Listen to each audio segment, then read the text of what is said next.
Oh no, wait, this one doesn't make a good noise.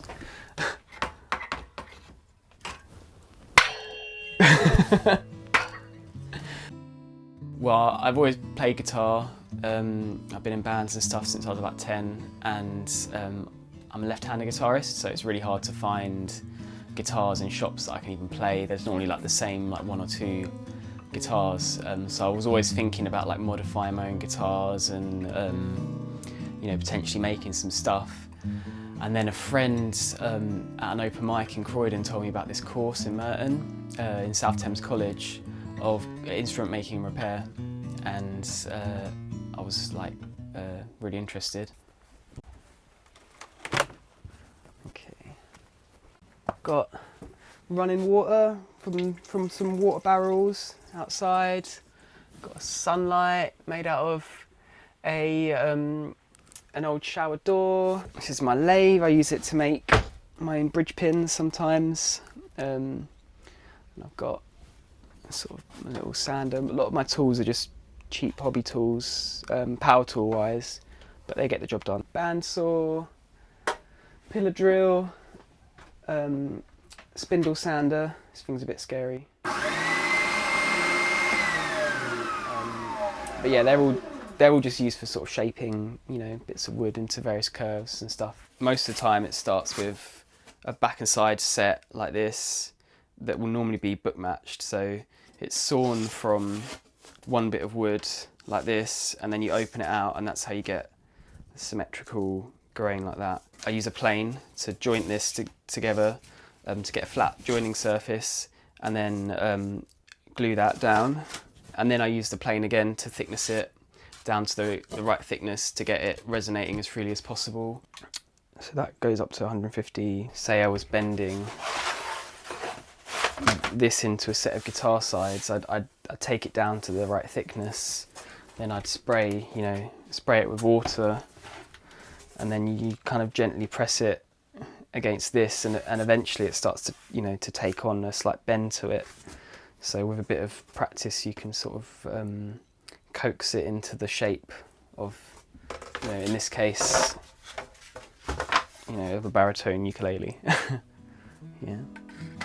My favourite bits are probably carving the fox on the heel. So all of my guitars on the heel of the neck have a little fox face in it. This is my favourite chisel. It's made of Sheffield steel, made by Sorby. I've no idea how old it is. Probably 100 years old for all I know. These are my Japanese pull saws. They are very scary and sharp, and they make a nice precise cut. So yeah. This is one of my homemade tools, which I use when I'm thicknessing the top of a guitar, which is really, really important that you get that right, because that has a huge effect on the sound, you know, and how responsive the guitar is. That measures the distance between these two points. What's this? It's 3.7, and you want to try and get it even all the way across. So here I can see in the middle, over here, it's not quite, you know, it's a bit under. A lot of guitars are made from materials which, you know, are endangered. The way that we sort of collectively drool over these materials that are like stolen basically from places that we have no right to take them from, I think it's really important that we change the way that we think of a precious item like a guitar. It doesn't have to be, you know, unethical, and, you know. So I try to source everything either within the UK or within Europe, and I try to know all of my supplies, so all of the wood that I'm getting is sustainable. And even when it comes to finishes and things like the nut and the saddle, you know, not using materials which are unethical. So I'm just trying to, yeah, really make it a special guitar made of, you know, special materials that don't cost the earth. Here's some kind of special wood. It's spalted, which means that the tree, either when it was alive or when it had just died, has been infected by a fungus, and that creates, you can see like growth lines of the fungus, and also lines where the tree has tried to sort of form a barrier to protect itself from the fungus, and as a result you get these really awesome patterns. So this is some wood from an orange tree that a friend in Valencia gave to me. It's about rediscovering, like, you know, the methods and the materials that we had here at our disposal before we started importing rosewood and mahoganies and ebonies. You know, woods that have been used, you know, in Europe and the UK to make beautiful instruments for centuries, for millennia, that people aren't using now. Woods like laburnum, sycamore, you know, plane, yew. All of these woods were used to make lutes and, you know, other stringed instruments that now people just pass over because they think they're not, you know, they're not tone woods or they don't sound good, but they are, and they're great. So yeah. Hello, Lucas. Hey man, how's it going? You're good. How are you? I'm alright, good to see you. Yeah. Been a while. Yeah, I'm alright. Do you want to come on in? Yeah, let's go. I've been having a blast with it, man. Truly, it's rekindled my love for the instrument. That's like, so good to hear. and yeah, like, you know, even though I've been playing it quite a lot, like, the strings are still nice and bright. The setup is great. Just hearing all the harmonics, I think for me, is what like really sets it apart. You know, it's just like you play, you know, you have a good instrument when you play the simplest thing, you know, just like 2 chords, and you're just happy hearing them ring out, you know, like, and it just,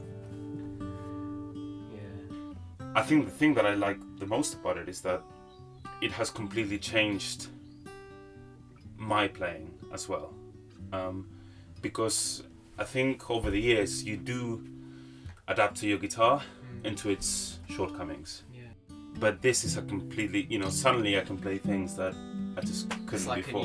Like a new canvas. You know, the finger picking thing, which I've never really done because of my hand. You know, like I feel a lot more inspired to try and do and get better at it because of the guitar. You know, I was quite surprised of how much input I could have. As a lefty guitarist, you never have any options. So suddenly having someone going like, "What do you like?" It's like, well, I don't know, because I've never owned an acoustic. So having that input was really great, because then it made me do my own research, you know, and really think, what do I like aesthetically, but also, you know, in terms of playability. Yeah, and we're talking about action and neck shapes and like all that stuff. Yeah, really beautiful how simple it is, but at the same time, it lets the wood do the work. Yeah.